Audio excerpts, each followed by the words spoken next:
Good afternoon, children. Today I am going to start chapter 3 of history, the Delhi Sultans. So here in this chapter we will study about the Sultans and about their kingdom, how the rulers changed one after the other. Delhi first became the capital of a kingdom under the Tomra Rajputs. It became the capital under the Tomra Rajput, who were defeated in the middle of the 12th century by the Chauhans. They were also referred as Chamanas of Ajmer. So it was under the Tomras and the Chauhans that Delhi became an important commercial center. It was the time of Tomras and Chauhans when this Delhi became important commercial, a business center. It became a business hub in that time of Tomra and Chauhan. Many rich Jaina merchants lived in the city and constructed several temples. Many of the rich Jain priests or merchants, they stayed there and they constructed very big temples. Coins minted here, and the minting of the coins were also took place that time. They were called Delhi Wall, had a wide circulation. One after the other, they were minting the coins. The transformation of Delhi into a capital that controlled vast areas of the subcontinent started with the foundation of the Delhi Sultanate in the beginning of the 13th century. The transformation of Delhi into a capital means how the Delhi changed into capital that controlled vast areas of the subcontinent started with the foundation of Delhi Sultanate beginning of the 13th century. It took place at the time of the 13th century. In the beginning of the 13th century, how it controlled a vast area of the whole subcontinent with the foundation of the Delhi, and that was the time when Delhi was founded. The foundation was given to Delhi. Now we'll take a look at the table and identify the 5 dynasties that together made the Delhi Sultanate. These 5 dynasties all together came and it made Delhi Sultanate. The Delhi Sultans built many cities in the area. Many cities were constructed by Delhi Sultans. They were known as Delhi. We see in the map 1, allocate Delhi, Ekwana, Siri and Vihapana. Now finding out about the Delhi Sultans. Now we'll find out about the Delhi Sultans. All the inscriptions, coins and architecture provide a lot of information. These people provided inscription, coins as well as the architecture. They provide a lot of information about Delhi, especially valuable are histories. The more important factor you can get from the histories. Tariq, that is singular, and Tawarik plural, written in Persian, the language of administrator under session under the Delhi Sultans, means it is the language of the administration. How this Delhi Sultanate was administered, how it was looked after, how the law and order maintained in this Sultanate. The authors of Tawarik were learned men, means they were very learned, expert men, and secretaries, administrators, poets, and courtiers who both recounted events and advised rulers. What was their work? They recounted the event, whatever incident had taken place, and also advised the ruler. They were working as the advisors of the ruler. Whenever there is any problem, they were giving the advice to the rulers on governments and emphasizing the importance of just rule. Means how the just rule can be done, means how proper rules and regulations can be practiced by the people and how they can work for the welfare of the people. Now keep the following additional details in mind. The authors of Tawarik lived in cities. These Tawarik, all these authors lived in the cities, mainly in Delhi, and hardly ever in villages. Rarely they were living in the villages. Very often they were living in Delhi. They often wrote their histories for Sultan in the hope of rich reward. And why they wrote the history? They wrote for sultans in hope of that they will get the reward in that in return. So they were write all the events, whatever incidents were taking place, whatever events were taking place, they were making the record of that, and they were doing that in the hope of that they will get the reward from the rulers. These authors advise rulers on the need to preserve an ideal social order based on birthright and gender distinctions. These authors advise rulers. They used to give the advice to the rulers on the need to preserve an ideal. They have to keep an ideal. They have to be rulers has to be ideal for their own people. Social order based on birthright. The birthright, how the person is born, and they have the right, and accordingly they have to look after. And gender distinction, whether there is a distinction on the name of gender in the society. Their ideas were not shared by everybody. Whatever they could only give the advice to the rulers. Whatever ideas and thoughts they had, they could not share with everyone. It was secret between the ruler and those people. In 1236, Sultan Iltutmish's daughter Razia became Sultan. In 1236, Sultan Iltutmish's daughter, his daughter became the Sultan Razia. The chronicler of age Minhaj Rasaj recognized that she was more able and qualified than all her brothers. She was identified that she was very well versed, well learned, and very qualified, more qualified than all her brothers. But she was not comfortable at having a queen as ruler. But he was not comfortable at having a queen as ruler. But he did not want that a lady should be a ruler. He did not like. Nor were the nobles happy at her attempts to rule independently. Nor were nobles and the people of the kingdom. They were also not happy with that she should rule over the kingdom independently. She was removed from the throne in 1240. Therefore, the people did not accept her, and she was removed from the throne in 1240. From garrison town to empire, the expansion of the Delhi, means how Delhi was expanded. इस तरीके से इसको दिल्ली को बड़ा कर दिया गया.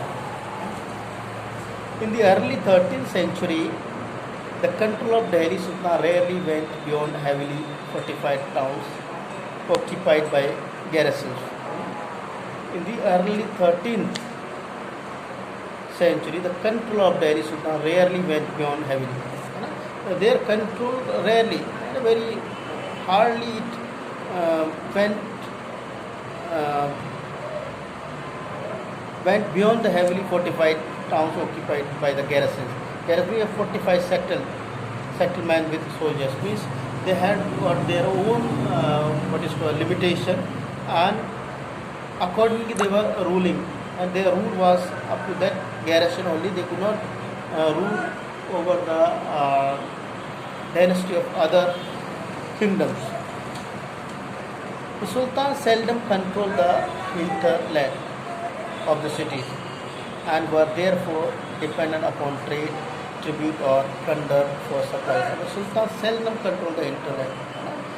Very rarely they control the hinterland, means the lands adjacent to a city or a port that supply it with goods and services. Means whatever things, whatever the services the Sultan used to receive into the hinterlands. it is, and were therefore dependent upon trade. They were depending fully on trade, tribute, or plunder for supplies. Controlling garrison towns in distant Bengal and Sindh from Delhi was extremely difficult. So it was very difficult from the garrison town to control over Bengal and Sindh from Delhi. Rebellion war, even bad weather could snap fragile communication. Even the bad weather, rebellion, and people were going against war, that could snap fragile communication routes. So they had a very weak communication system. Delhi's authority was also challenged by Mongol invasions. They were challenged very often by Mongol invasions from Afghanistan and by governors who rebelled at any sign of the Sultan's weakness. If they found any weakness of Sultan, and they could go against him. The Sultanate barely survived these challenges, and however the Sultanate barely survived these challenges. They had to face those challenges, and rarely they overcame these challenges. Its expansion occurred during the reigns of Ghiyasuddin. Its expansion, the Delhi Sultanate expansion took place during the time of Ghiyasuddin Balban, Alauddin Khalji, and Muhammad Tughlaq. So these were the people at their time the Delhi Sultanate expanded. The first set of campaigns along the internal frontier of the Sultanate aimed at consolidating the hinterlands of the garrison town.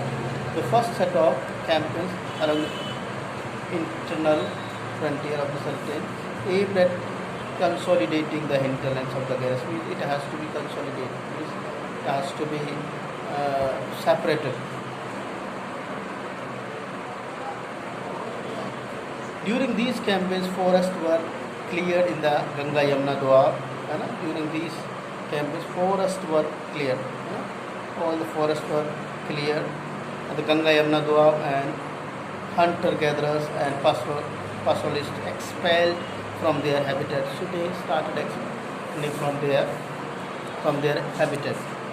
These lands were even given to peasants, and agriculture was encouraged. So in that way, so the whole land was, when it was empty, it was given to the peasants. Then now they started using this land for agriculture. New fortresses and towns were established to protect trade routes. Now the trade routes had to be protected, so therefore new fortresses and towns were established and to promote regional trade. And they started promoting regional in their own area. They will do the trade or business. The second expansion occurred along the external frontier of the Sultanate. The second expansion that took place along the external frontier of the Sultanate, and outside expansion took place. Then the changes came inside the Sultanate. Military expeditions into southern India started during the reign of Alauddin Khalji. Military expansion into the southern India started. It started during the reign of Alauddin Khalji and culminated with Muhammad Tughlaq.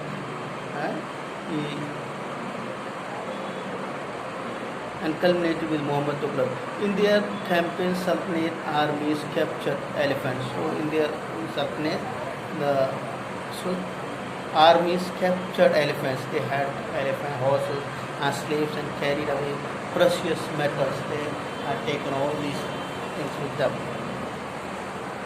By the end of Muhammad Tughlaq's reign, 150 years after somewhat humble beginnings, the armies of the Delhi Sultanate and marched across a large part of the Sultanate. They went through the subcontinent. They had defeated rival armies, and they also defeated the rival army and seized cities. The Sultanate collected taxes from the peasantry and dispensed justice in the island. They collected tax, and also they provided justice to the kingdom. But how complete and effective was its control? but it was not complete or effective control over such a vast territory. It was not very easy because the territory was so big. So therefore, all of a sudden it was not easy to control over the whole Sultanate. Now let us have a closer look administration and consolidating under the Khaljis and Tughlaqs. That was the time of the Khaljis and Tughlaqs, how their administration was. The consolidation of kingdom as vast as the Delhi Sultanate needed reliable governance and administration rather than appointing the aristocrats and landed chieftains as governors. So the consolidation of the kingdom as vast as the Delhi Sultanate, which was very big Sultanate, and its administration was not very easy task. Rather than appointing aristocrats and landed chieftains as governors, the early Delhi sultans, especially Iltutmish, favored their special slaves. So he favored a special slave purchased for military service called Bandgar in Persia. They were carefully trained to man some of the most important political offices in the kingdom. So they were given training and they were appointed some of the very valuable posts of the kingdom, since they were totally dependent upon their master. Because they were faithful and dependent on their master, the Sultan could trust and rely upon them, and the Sultan had faith in them and he could rely over them and over their deeds.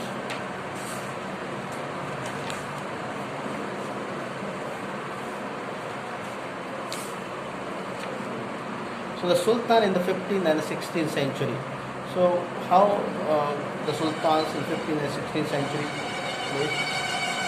Now you will notice that under the Tughlaqs, the Sayyid and Lodi dynasty ruled from Delhi and Agra until 1526. Now Sayyid and Lodi, they ruled from Delhi and Agra until 1526. By then, Jaunpur, Bengal, Malwa, Gujarat, Rajasthan and the entire South India had independent rulers. So by that time, all these states had independent rulers who established flourishing states and prosperous capitals, and they only established the flourishing states were flourishing and growing and prosperous capital, and their capital also became prosperous. This was also the period which saw the emergence of new ruling groups, and so that was the time when the new ruling groups occurred, like the Afghans and Rajputs. Some of the states established in this period were small but powerful, extremely bad administered. But some states were very small in this period, but they were very powerful and well administered. Sher Shah Suri 1540 to 1545 started his career as the manager of small territory. He started his career, and he was a manager of small territory of his uncle in Bihar, and eventually challenged and defeated the Mughal Empire, and he gradually defeated the whole Mughal Empire. Mughal Emperor Humayun in 1530 to 1540, 1555 to 1556. Sher Shah captured Delhi and established his own dynasty. Then after that he captured Delhi and he became the ruler of the whole dynasty. Although the Suri dynasty ruled for only 15 years. And he ruled there only for 15 years. It introduced an administration that borrowed elements from Alauddin Khilji. And what he showed that he introduced an administration that borrowed elements from Alauddin Khilji. When he learned from Alauddin Khilji and made them more efficient, and see how he made his rule more efficient and more useful. Sher Shah's administration became the model followed by the great emperor.